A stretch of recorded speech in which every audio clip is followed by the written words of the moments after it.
The Metro has all the markings of being a truly terrifying setting.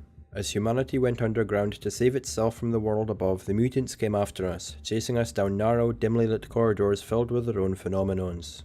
Dingy, dark areas, limited resources, and scary monsters sound like a pretty concrete foundation for a horror game, but it never worked for me.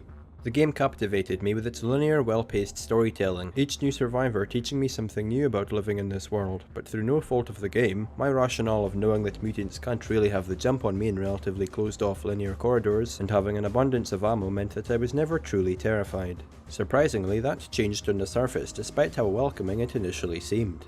Ammo was everywhere, but filters, used to breathe on the surface which is heavily radiated, were constantly a problem, with far less being littered around the world.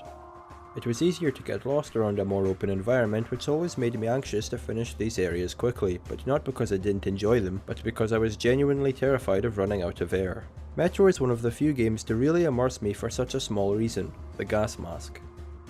The cracks it gains during combat, the ability to wipe off blood and vapour, you're always aware of your limitations and can never truly be comfortable on the surface.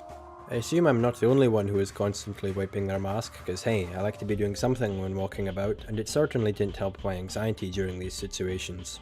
This tension could have easily been lost if the developers decided to just throw mutants at you in a horde mode fashion, but most of the time the perceived threat of an attack negates any need for large-scale encounters. Sound design is key here, with gunshots echoing in the distance and screams of beasts complementing them.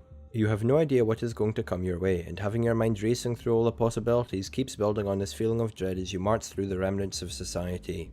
You have to pace this kind of thing well, of course, and Metro does give us some frantic fights out there. Encountering fellow humans is made more interesting due to the varied environments, fighting amongst abandoned buildings or avoiding snipers and demons while ducking behind vehicles for example, and the surface gives us the opportunity to meet more interesting mutants. The aforementioned demons are commonly seen in the skies and mostly avoid the player, but their presence is terrifying enough, and librarians serve as the main enemies in some of the later levels of the game, requiring a different approach if you want to survive an encounter with them.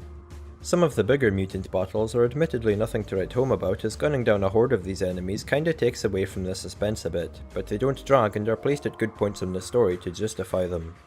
Metro 2033 is a well-designed game. As far as presentation goes, I really can't fault it.